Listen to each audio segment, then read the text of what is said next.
देश जोड़ने वाले लोग नारा लगा रहे हैं, क्या क्या लगाते हैं इनके यात्रा में, कौन कौन लोग हैं? भारत तेरे टुकड़े होंगे इंशाल्लाह इंशाल्लाह। कन्हैया कुमार कैसे देश जोड़ रही है, कौन सी देश जोड़ने वाली यात्रा निकाल ले। और देश तोड़ा किन्होंने? इन्होंने खुद तोड़ा। मैं मेडिकल शॉप में यही काम करता हूँ मैम, और बेरोजगार भी नहीं। जो लोग कहते हैं बेरोजगार है वो मेरे पास है, मैं उन्हें काम दिलाऊंगा। अभी क्या अभी बेरोजगार वो लोग हैं जिनकी पत्थरों की दुकानें बंद हो गई। साफ कहना, सुखी रहना। और जिस जो काटते थे खाते थे वो आज काट खा नहीं पा रहे हैं, वो लोग बेरोजगार है। और कोई बेरोजगार नहीं जिसके पास स्किल है, जो मेहनत करने वाला इंसान है वो आज बेरोजगार नहीं है। जो कल कमाता था आज कमाता था, लेकिन कल के कमाने में खुश नहीं था, आज वो खुश है। कांग्रेस लोग है ना, अभी कुछ दिन में खोजो यात्रा भी चलने लगेगी। न्याय जोड़ो तो खोजो यात्रा। लेकिन अभी तो राहुल गांधी महाकाल की भक्ति में लीन है। कौन वो? राहुल गांधी। मैं बताऊं, वो कभी कभी वो रुक जाओ, कभी कभी हिंदू बनते हैं, कभी मुस्लिम बनते हैं, कभी सिख बनते हैं, कभी पंजाबी बनते हैं। कहते हैं हम ऊपर से आए हैं। कहते तो राष्ट्रवादी पार्टी है, देश को आजादी दिलाई है कांग्रेस ने। अय्यासी किसने की है? देश को आजादी दिलाई है तो अय्यासी किसने की थी?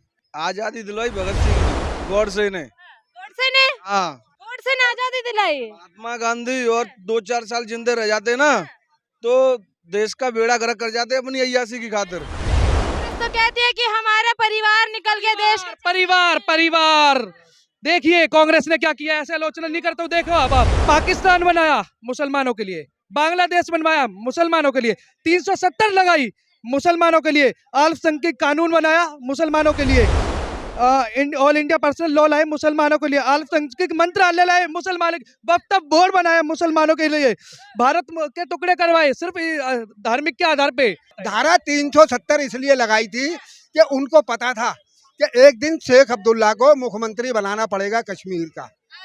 ये कहाँ रहते थे ये भी आजकल संसद को नहीं मालूम है, मुझे मालूम है, लेकिन मैं बता नहीं सकता। बाबा क्या उम्र है आपकी? हमारी 78 साल। जवाहरलाल डरता था। दरियागंज में आज भी बिल्डिंग है आईजी साहब की, राजनारायण शुक्ला साहब को ये खुली गाड़ी में आता था जवाहरलाल। नेहरू नहीं, सिर्फ जवाहरलाल। नेहरू क्यों नहीं लगा रहे? नेहरू तो इसको पुलिस ने बनाया है। किसी की जात है आपने सुना इसके नेहरू के अलावा? 9 साल अच्छे बीते हैं। और ये गरीबों के लिए जो हमने इनसे मांग करी थी ना, जो हमारा गला काटा जाता था, काटता था? गरीब की रेहड़ी 1000 की और जुर्माना 2000 का, बल्कि 4000 का जुर्माना होता था, समझे? वो खत्म हो गया मोदी के राज में। पूरी दिल्ली में बम ब्लास्ट होते थे, या चांदनी चौक में, लाल किले पे, जामा मस्जिद पे, पहाड़गंज में, समझे, सरोजनी नगर में, लाजपत नगर में, सुप्रीम कोर्ट में। अखबार भी है, अभी तो अखबार लाके ना सारे निकलवा देंगे आपको। और इंदिरा जी ने हमारी जेब पे डाका डाला, हमसे कहा पर्चियां कटवाई 3.5 रुपए की। हमने पूछा क्या होगा, कहती है जी आपको दुकान मिलेगी। वो कहाँ गई दुकान?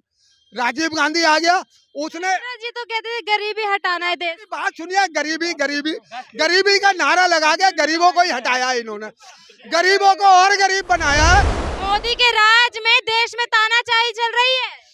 लगता है तानाशाही? तानाशाही तो इंदिरा के राज में थी, जिसने हाई कोर्ट का फैसला मानने के लिए इनकार कर दिया था, और रात ही रात में इमरजेंसी लगा के जयप्रकाश नारायण, लोक नायक जयप्रकाश नारायण और मोरारजी देसाई, उनको रात ही रात में जेल में डाल दिया था। हजारों राष्ट्रीय नेताओं को जेल में डाल दिया था इमरजेंसी लगा के। उसको कहते हैं तानाशाही। तो आपकी किसकी सरकार आएगी? तानाशाही उसको कहते हैं। 10,000 सिखों का कत्ल कराया, तानाशाही उसको कहते हैं। उसमें अमृतसर के अंदर ढल्लू धारा और ब्लैक थंडर लगा करके दनादन करवाई।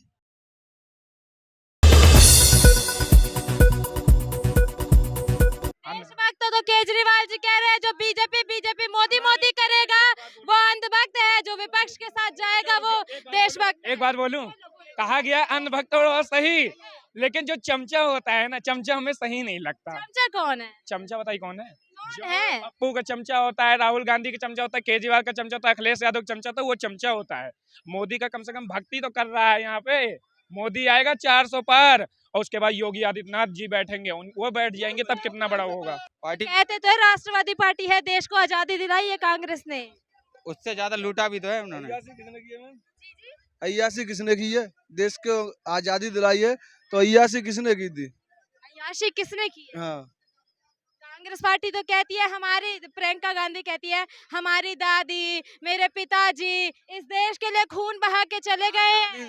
आजादी दिलवाई भगत सिंह ने, अच्छा, गॉडसे ने। गोडसे ने, हाँ, गोडसे ने आजादी दिलाई। महात्मा गांधी और 2-4 साल जिंदे रह जाते ना तो देश का बेड़ा गर्क कर जाते अपनी अय्यासी की खातिर। हाँ, क्या नाम है भैया? पुष्पेंद्र सिंह। कि आप जैसे युवाओं के लिए अभी राहुल गांधी जी न्याय यात्रा निकाल रहे हैं, क्या असर पड़ेगा आपका, क्या बदलेगा, किसको देंगे वोट? राहुल गांधी न्याय यात्रा निकाल रहे हैं, वो चुपचाप अपनी निकाल रहे हैं, निकाल चुके हैं। अपनी यात्रा को समाधान करें, अपने घर में बैठ के आराम से आराम करें, क्योंकि उनका कोई चारा पानी कुछ होना नहीं है। वो 30 लाख रोजगार की बात कर रहे हैं आप जैसे नौजवानों को पकड़ पकड़ के रोजगार दिलाने की। देशद्रोहियों को साथ लेके चल रहे हैं। जो लोग नारा लगा रहे हैं अफजल मुस्लिमिंदा तेरे कातिल जिंदा हैं, तो उन लोगों को साथ लेके चल रहे हैं। ये घंटा देश को चलाएंगे, आप बताइए। देश जोड़ने वाले लोग नारा लगा रहे हैं, क्या क्या लगाते हैं इनके यात्रा में, कौन कौन लोग हैं? भारत तेरे टुकड़े होंगे इंशाल्लाह इंशाल्लाह। कन्हैया कुमार कैसे देश जोड़ रही है, कौन सी देश जोड़ने वाली यात्रा निकाल ले, और देश तोड़ा किन्होंने? इन्होंने खुद तोड़ा। महात्मा गांधी के वंशज भी तो चल रहे हैं उनके साथ। कौन से वंशज, कौन से? गांधी थे वैसे ये लोग हैं। महात्मा गांधी कैसे थे? महात्मा गांधी ऐसे थे, महात्मा गांधी चाहते थे भगत सिंह को बचा सकते थे, अच्छा, और जबकि महात्मा गांधी अपनी अय्यासी के चक्कर में भगत सिंह को भूल चुके। अगर महात्मा गांधी चाहते तो भगत सिंह को बचा सकते थे। अब देखिए 7 चरणों के अंदर चुनावों का ऐलान हो चुका है देश भर में। किसकी आनी चाहिए आपकी बार सरकार? महंगाई, बेरोजगारी मुद्दा रहेगा नहीं रहेगा? देखो मैडम, आज के टाइम में कोई कहता है महंगाई है, महंगाई तो है नहीं, नहीं है? महंगाई नहीं है। महंगाई नहीं है भैया? बिल्कुल नहीं है जी। क्या करते हैं आप? मैं मेडिकल शॉप में यही काम करता हूँ मैम, और बेरोजगार भी नहीं। जो लोग कहते हैं बेरोजगार है वो मेरे पास है, मैं उन्हें काम दिलाऊंगा।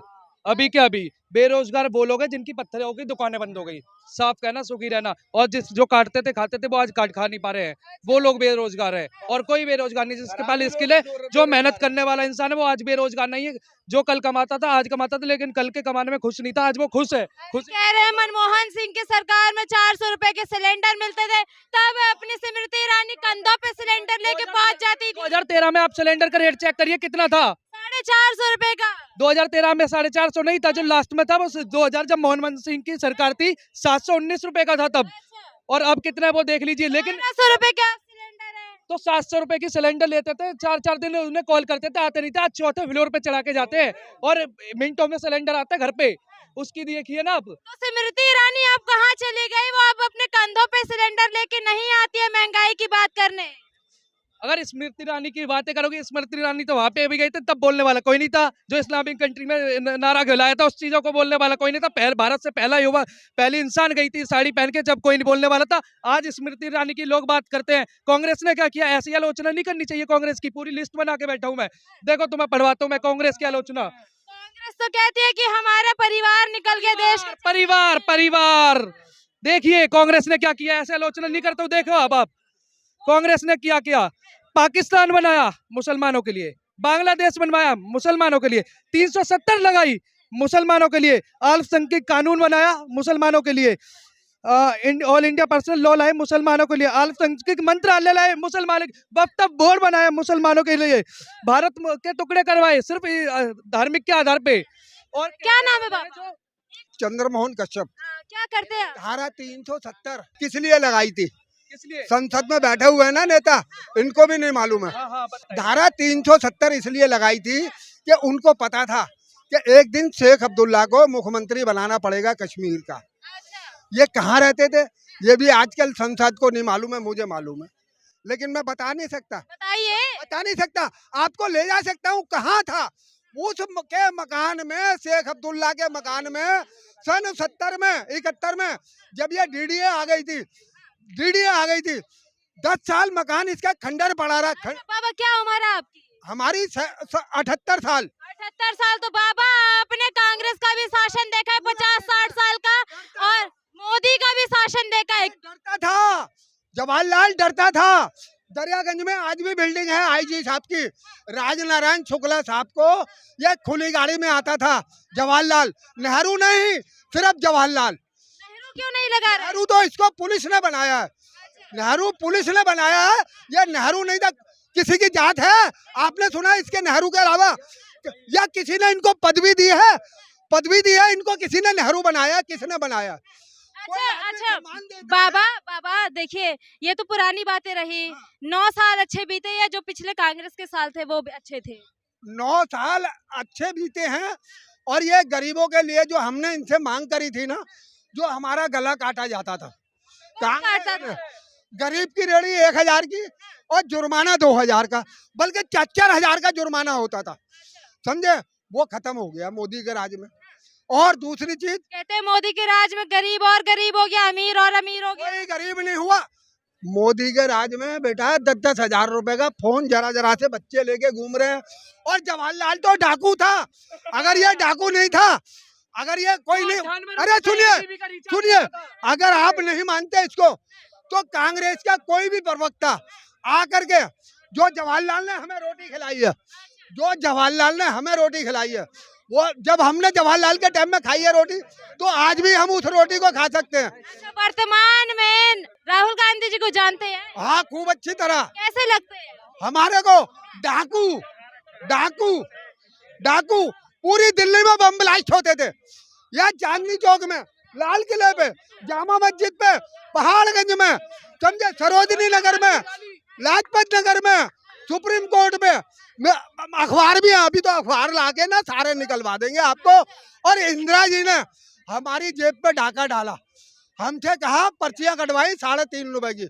हमने पूछा क्या होगा, कहती है जी आपको दुकान मिलेगी। वो कहाँ गई दुकान? राजीव गांधी आ गया, उसने जी तो कहते थे गरीबी हटाना है देश। बात सुनिए, गरीबी का नारा लगा के गरीबों को ही हटाया इन्होंने, गरीबों को और गरीब बनाया है। किसानों की जमीनें छीनी और सरकारी जमीनों पर नाजायज कब्जे कराए, झोपड़ियां डलवाई, और जब इलेक्शन का टाइम आया तो रात को आग लगवाई और सुबेरे जाके आलू पूड़ी बंटवाई। गरीब को और गरीब बना के रखा, पीछे धकेल दिया। अगर ये अमीर अब की राहुल गांधी जी प्रधानमंत्री बन जाएंगे? अगर ये अमीर हो जाएगा तो हमें वोट कौन देगा? अंग्रेजों ने बांटा हिंदू मुसलमानों को, 200 बरस राज करा। इन डाकुओं ने हिंदू मुसलमान को नहीं, बल्कि दलितों को, ब्राह्मणों को भी बांट दिया। इन्होंने मियाँ बीवी को भी नहीं छोड़ा। शादी होती है पीछे, पहले मियाँ जी चले जाते हैं जेल और केस बन जाता दहेज का। मोदी के राज में देश में तानाशाही चल रही है। लगता है तानाशाही तो इंदिरा के राज में थी, जिसने हाई कोर्ट का फैसला मानने के लिए इनकार कर दिया था, और रात में इमरजेंसी लगा के जयप्रकाश नारायण, लोक नायक जयप्रकाश नारायण और मोरारजी देसाई, उनको रात में जेल में डाल दिया था। हजारों राष्ट्रीय नेताओं को जेल में डाल दिया था इमरजेंसी लगा के। उसको कहते हैं तानाशाही। तो अब की किसकी सरकार आएगी? तानाशाही उसको कहते हैं। 10,000 सिखों का कत्ल कराया, तानाशाही उसको कहते हैं। उसमें अमृतसर के अंदर धल्लू धारा और ब्लैक थंडर लगा करके दनादन करवाई। धल्लू धारा ब्लैक थंडर लगा के दनादन करवाई, उसको कहते हैं, समझे? तो अब की किसकी सरकार आनी चाहिए? सरकार किसकी आनी चाहिए? चुनाव आ गए। देखो, हम तो अपने बारे में बता सकते हैं ना, अब इनके बारे में, बच्चों के बारे में, इन्होंने अपने बड़े बूढ़े। आप किसको देखना चाहते हैं प्रधानमंत्री के रूप में? मोदी को।